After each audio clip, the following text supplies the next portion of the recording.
there. Tonight's story is called Monsterella. Once upon a time there lived a sweet girl called Monsterella.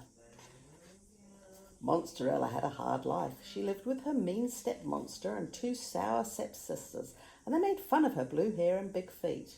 They made her dress in rags and do all of the chores. Monsterella hung the cobwebs. Monsterella lit the candles. Monsterella cooked the scream of mushroom soup. One day the family got an invitation from the Prince of the Monsters. He was having a fancy ball to find a bride. The stepsisters were very excited, and each was sure that she would be chosen to become his wife. Monsterella wished that she could go too, but her stepmonster just laughed. "Those big feet on the dance floor," she said. "No way!" On the day of the ball, Monsterella helped her stepsisters get ready, and she ironed their gowns and curled their hair and powdered their pink noses. After they left, Monsterella sat under a tree and she cried, "Oh, it's not fair." Pfft, a fairy ghoul mother appeared. "I'll help you go to the ball," she said brightly. The fairy ghoul mother pointed her wand at an old cauldron. Pfft, it turned into a coach. She pointed a wand at some spiders. Pfft, they grew large enough to pull the coach.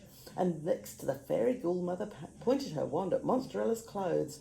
Pfft, her tattered dress became a fancy gown. Her high-top sneakers turned into a pair of lovely glass slippers. Monsterella had never felt more beautiful.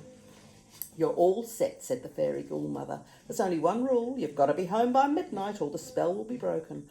"Oh, I promise I'll be home on time," said Monsterella excitedly. When Monsterella got to the ball, she saw some mummies and goblins and ogres, but it was the handsome prince who caught her eye. He noticed her too. "I'm Prince Frankenstein," he said. "Would you like to dance?" Monsterella and the prince danced all night. They waltzed, they boogied, they even did the monster mash. And soon Monsterella lost track of all time, and when she looked at the clock, it was almost midnight. "Oh no!"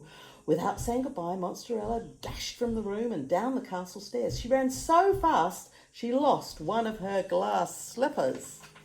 Monsterella got home just as the clock struck midnight. Bong! The spell was broken, and the coach turned back into a cauldron. The spiders shrank and scuttled away, and her clothes were rags once again. The prince chased after Monsterella, but he was too late. All that was left was her glass slipper. "I'll search high and low to find the owner of this huge shoe," he vowed. True to his word, the prince went all over the houses in the village. He tried the shoe on every girl he met, but alas, it was always too big. Finally, the prince came to the very last house. Monsterella's mean step-monster opened the door. "Do you want to come in? I'm sure that slipper belongs to one of my two charming daughters," she said. The step-sisters put on extra socks to make their feet seem larger, but it was no use. The glass slipper was way too big. The prince was just about to lose hope when Monsterella walked into the room. What big feet she had! "Will you try on this slipper?" he said. Monsterella nodded, and guess what? It fit perfectly. The prince got down on one knee and said, "You are the monster of my dreams. Will you marry me?" "Of course," said Monsterella. Monsterella and Prince Frankenstein had a grand wedding in the haunted castle. Everyone had a frightfully good time, and then the happy couple lived monstrously ever after.